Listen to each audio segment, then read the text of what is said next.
Hana mến chào cô bác, anh chị và các bạn.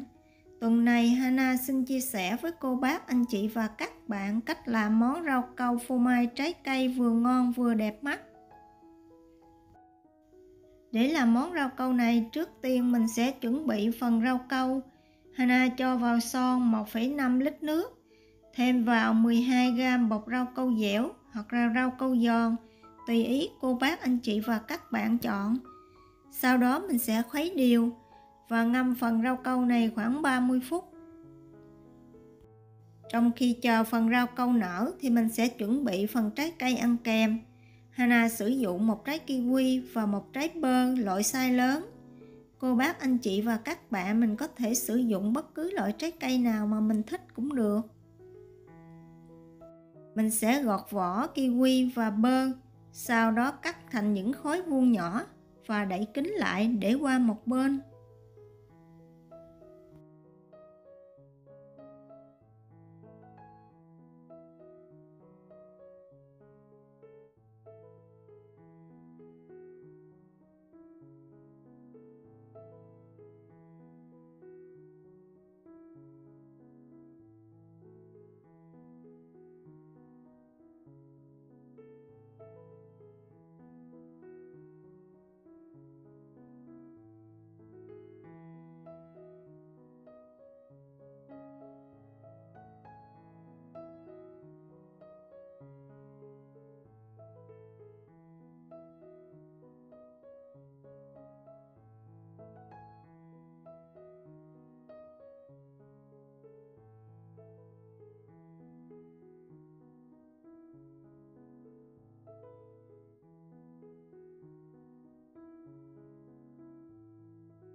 Bây giờ thì mình sẽ đi nấu phần kem phô mai. Hana sẽ cho vào tô 2 lòng đỏ trứng gà. Trứng gà này Hana sử dụng loại size lớn, khoảng 70g một trứng, tính luôn cả vỏ.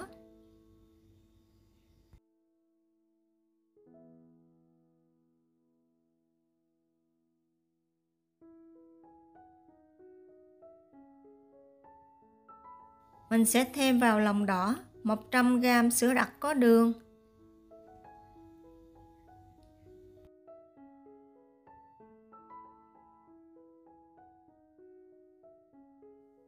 100ml nước cốt dừa. Mình sẽ trộn đều phần này lại và sau đó để sang một bên.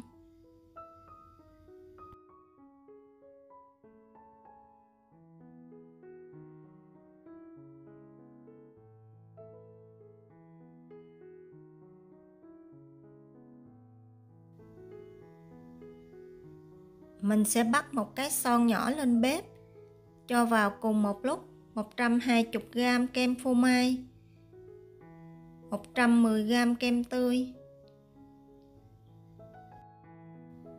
Mình sẽ nấu ở lửa vừa và nhỏ, vừa nấu vừa khuấy cho tới khi phần kem phô mai tan hoàn toàn. Mình đừng để cho hỗn hợp này sôi, vì khi hỗn hợp này sôi thì thành phẩm sẽ ra lợn cợn không có đẹp. Sau khi kem phô mai tan hoàn toàn thì mình tắt bếp và mình để ấm khoảng 40 độ. Thì mình cho phần hỗn hợp trứng gà vào khuấy đều và lượt qua rây cho thật là mịn.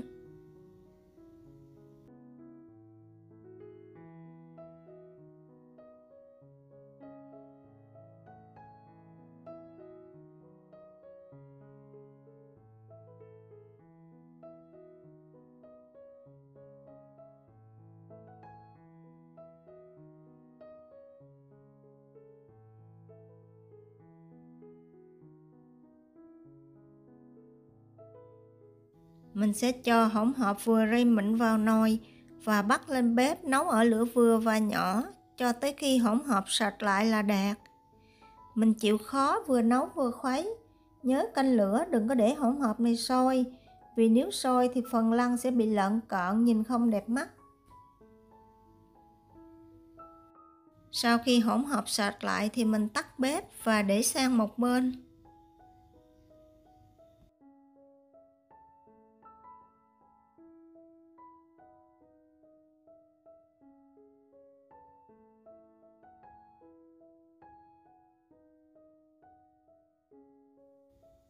Tiếp theo mình sẽ đi nấu phần rau câu.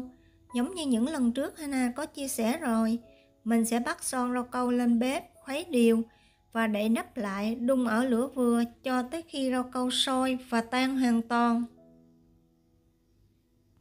Thỉnh thoảng cô bác, anh chị và các bạn nhớ dỡ nắp ra và mình khuấy đều. Sau khi rau câu sôi và tan hoàn toàn thì mình sẽ cho vào 200g đường cát khuấy đều, nấu cho tới khi đường tan thì mình tắt bếp.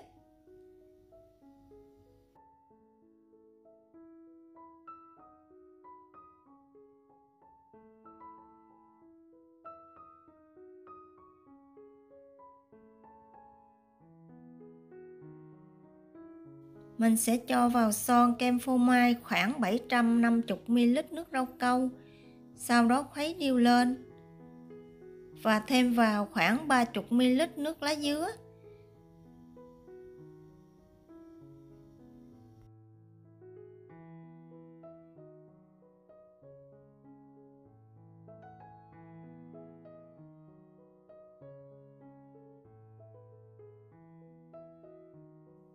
Phần nước lá dứa này cô bác, anh chị và các bạn mình có thể sử dụng nhiều ít tùy ý.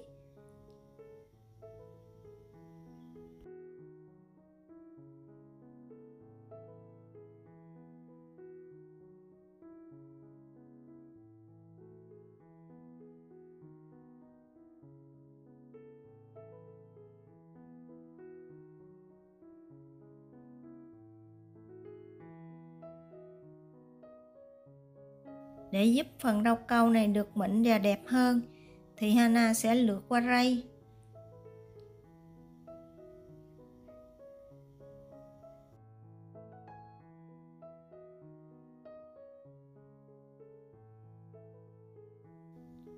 Ly này Hana sử dụng có chiều cao là 10cm và chiều ngang khoảng 6,3cm.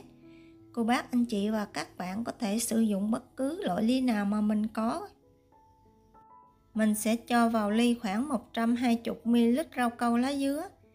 Hana sử dụng cái quặng để đổ rau câu vào ly giúp cho rau câu không bị tràn ra khỏi ly, làm cho ly mình không được đẹp.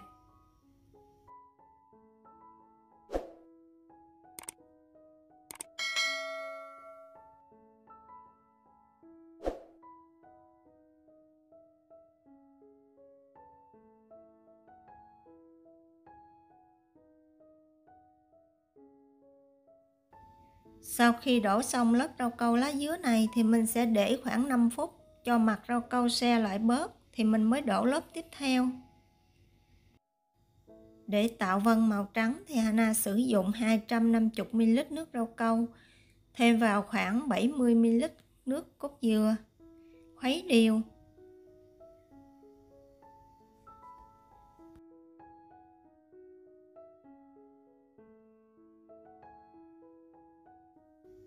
Mình sẽ đổ khoảng 3 muỗng canh nước rau câu màu trắng vào lần lượt các ly và sau đó mình cũng để 5 phút cho nguội bớt.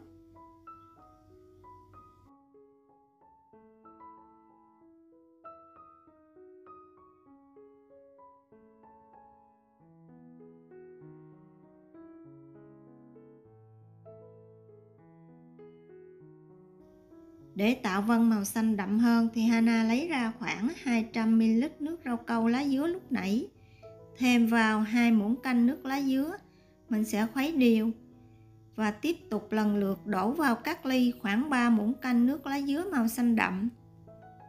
Sau đó mình cũng để khoảng 5 phút cho se mặt lại.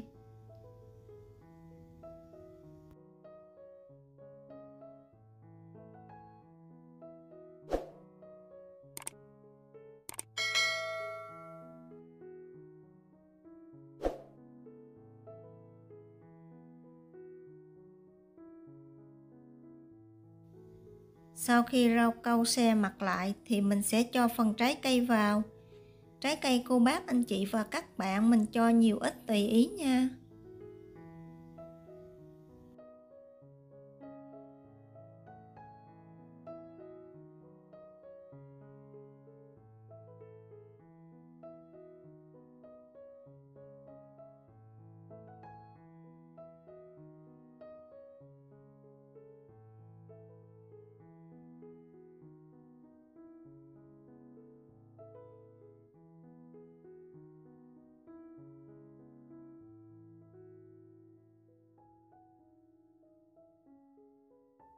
Mình sẽ hâm nóng phần nước rau câu trong và sau đó cho vào lần lượt các ly.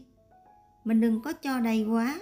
Cô bác, anh chị và các bạn mình sẽ chừa lại khoảng 0,7 cm cách miệng ly. Để một chút mình cho thêm màu xanh lên trên mặt cho đẹp.